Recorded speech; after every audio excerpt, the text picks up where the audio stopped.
स्वागत है आपका फैक्ट ऑन चैनल पर। आज के इस एपिसोड में हम बात करेंगे अर्तुगरुल गाजी के बारे में। अर्तुगरुल गाजी एक ऐसा नाम जिसने पूरी दुनिया में धूम मचा रखी है। इस शख्स को आज फिर से पहचान मिली है अर्तुगरुल गाजी नाम की एक सीरीज से। अगर आप ये सीरीज देखना चाहते हैं तो ये सीरीज YouTube पर अवेलेबल है। इस सीरीज को अब तक 60 से ज्यादा देशों में रिलीज किया जा चुका है और साथ ही कई देशों में इस सीरीज को बैन भी किया जा चुका है। तुर्की के राष्ट्रपति तैयब एर्दोगन पर यह इल्जाम लगाया जा रहा है कि वो इस वीडियो सीरीज के जरिए मुसलमानों को बहकाने की कोशिश कर रहे हैं, पर इसके बावजूद लोगों पर से इस सीरीज का नशा उतरने का नाम तक नहीं ले रहा है। तो चलिए जानते हैं कौन है अर्तुगरुल गाजी, कैसे इन्होंने बीज बोया ऑटोमन एम्पायर का, जिसने 600 साल तक 3 महाद्वीप के लगभग 40 देशों पर राज किया। अगर आपने इस चैनल को अभी तक सब्सक्राइब नहीं किया है तो सबसे पहले आप चैनल सब्सक्राइब कर लीजिए और घंटे वाले आइकन को जरूर दबा दीजिए। तो चलिए शुरू करते हैं। ये कहानी है 13वीं शताब्दी की। उस समय चंगेज खान की सेना पूरी दुनिया में लूट मार के लिए जानी जाती थी। अब मंगोल पर कब्जा करने के बाद चंगेज खान की नजर दूसरे देशों पर भी थी। चंगेज खान की सेना को उस समय की सबसे खतरनाक और ताकतवर सेना माना जाता था। मंगोल पर कब्जा करने के बाद चंगेज खान जल्दी ही रशिया, चाइना और यूरोप के काफी हिस्सों पर कब्जा करने में कामयाब हो गया था। मंगोल की बड़ी सेना के आगे दुनिया की सबसे बड़ी सल्तनतें भी घुटने टेकने लगी थी। चंगेज खान की सेना हमला करते वक्त किसी भी चीज का लिहाज नहीं करती थी। ये सेना बुजुर्गों, औरतों और यहाँ तक कि बच्चों तक को भी नहीं छोड़ती थी। तबाही मचाते हुए जब चंगेज खान की सेना ख्वारिज़्म पहुंची तब यहाँ एक कबीला हुआ करता था जिसका नाम था काई कबीला। मंगोल के ख्वारिज़्म पर हमला करने के बाद यहाँ कई कबीलों ने भागना ही सही समझा। इनमें से काई कबीला भी एक था। इस समूह के ज्यादा कबीले चरवाहे और खाना बदोश थे, मतलब इन लोगों को जहां भी हरियाली और पानी मिल जाता था ये वही अपना डेरा डाल लेते थे। काई कबीले के सरदार का नाम था सुलेमान शाह। सुलेमान शाह के 4 बेटे थे। इनमें से एक थे अर्तुगरुल गाजी। अर्तुगरुल गाजी का जन्म 1911 में हुआ था।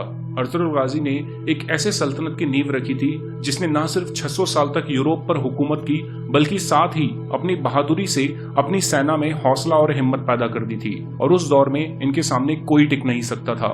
अब बात करते हैं कि कैसे अर्तुगरुल गाजी सल्जूक की शहजादी हलीमा सुल्तान से मिले थे।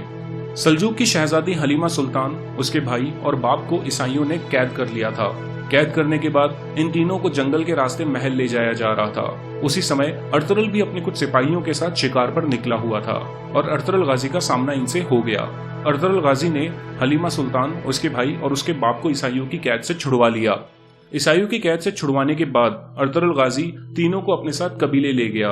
उस समय अर्तुगरुल गाजी को यह पता नहीं था कि वो जिसे अपने साथ लेकर आया है वो सल्जूक की शहजादी है।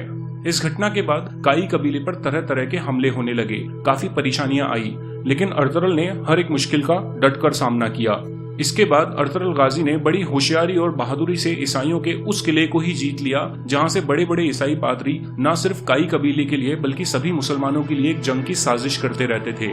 इस किले पर कब्जा करने के बाद सभी सल्तनत में अर्तुगरुल गाजी का चर्चा होने लगा और फिर अर्तुगरुल गाजी के नाम का ऐसा तूफान आया जिसमें इस्लाम के खिलाफ साजिश करने वाले सभी उड़ते चले गए।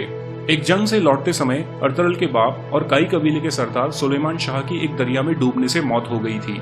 सुलेमान शाह की मौत के बाद अर्तुगरुल के भाई अपने अपने परिवार के साथ अहलात की एक जगह चले गए और जो लोग बचे थे उन्होंने अर्तुगरुल की बहादुरी की वजह से उसे काई कबीले का सरदार चुन लिया। जिसके बाद अर्तुगरुल अपने छोटे भाई और कबीले को लेकर अनातोलिया की तरफ चल दिया और सल्जूक की सल्तनत में दाखिल हो गया।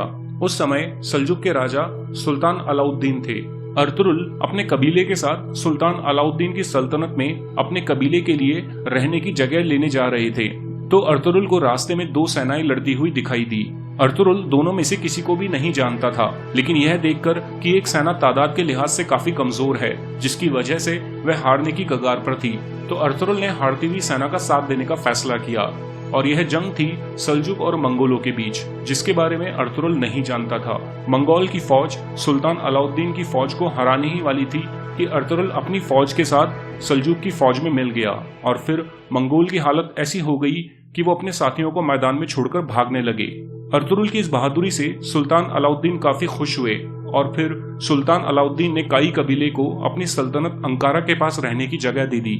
सुल्तान अलाउद्दीन ने ये जगह कबीले को इसलिए दी ताकि बायरेंटाइन के किसी भी हमले से बचा जा सके और सल्जूक की सल्तनत इस तरफ से सुरक्षित हो जाए। मंगोलों को हराने के बाद अर्तुगरुल की बहादुरी और समझदारी पूरी दुनिया के कोनों कोनों में फैलने लगी। दुश्मन अर्तुगरुल की बहादुरी को देखकर परेशान होने लगे। लेकिन अब तक सल्जुकी सल्तनत काफी कमजोर हो चुकी थी।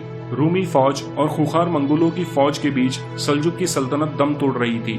लेकिन अर्तुगरुल के सल्जुकी सल्तनत में शामिल होने के बाद ये सल्तनत काफी तरक्की करने लगी।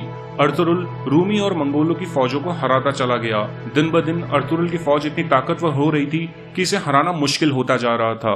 हलीमा सुल्तान से शादी करने के बाद सन 1258 में अर्तुगरुल के यहाँ एक लड़का पैदा हुआ जिसका नाम रखा गया उस्मान। ये वही उस्मान है जिसने ऑटोमन एम्पायर की शुरुआत की थी।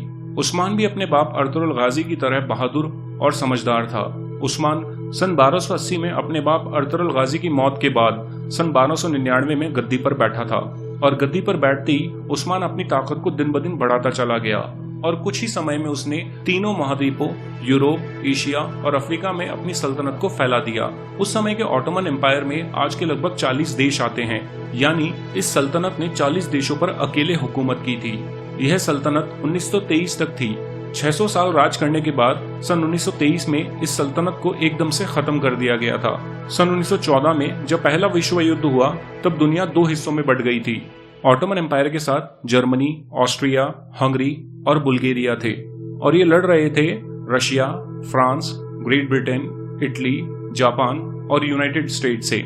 उस समय टर्की के सुल्तान को साजिशों के चलते इस देश से निकाल दिया गया था। रशिया, ब्रिटेन और अमेरिका ने जबरदस्ती उसके सुल्तान को फंसा दिया और इतना मजबूर कर दिया कि सल्तनत को बचाने के लिए इन तीनों देशों से समझौता हुआ। समझौते की शर्त के हिसाब से टर्की के सुल्तान ने इस्तीफा दिया और सारी प्रॉपर्टी जब्त कर दी गई। सल्तनत पर हमेशा के लिए पाबंदी लगा दी गई। समझौते की सबसे बड़ी शर्त ये थी कि टर्की अपनी ही जमीन पर ऑयल कभी नहीं निकालेगा। टर्की के बंदरगाहों पर भी पाबंदी लगा दी गई जो एशिया और यूरोप को आपस में जोड़ती है। मतलब किसी भी देश का जहाज इस देश से गुजरेगा तो टर्की सरकार उससे किसी भी तरह का कोई टैक्स नहीं वसूल सकती। यह समझौता 100 साल के लिए हुआ था। अमेरिका ने मुस्तफा कमाल पाशा, जो कि अमेरिका का गुलाम था, उसे टर्की का राष्ट्रपति बना दिया और मुस्तफा कमाल पाशा टर्की में वेस्टर्न कल्चर को लाने में लग गया। बहरहाल 2023 में समझौता खत्म हो जाएगा। अब देखना यह है कि समझौते के खत्म होने के बाद टर्की में क्या बड़े बदलाव होते हैं। तो आज के वीडियो में सिर्फ इतना ही। अगर आपको ये वीडियो पसंद आए तो वीडियो पे कमेंट कीजिए, वीडियो को लाइक कीजिए, वीडियो को शेयर कीजिए और इस चैनल को सब्सक्राइब कीजिए। Thank you.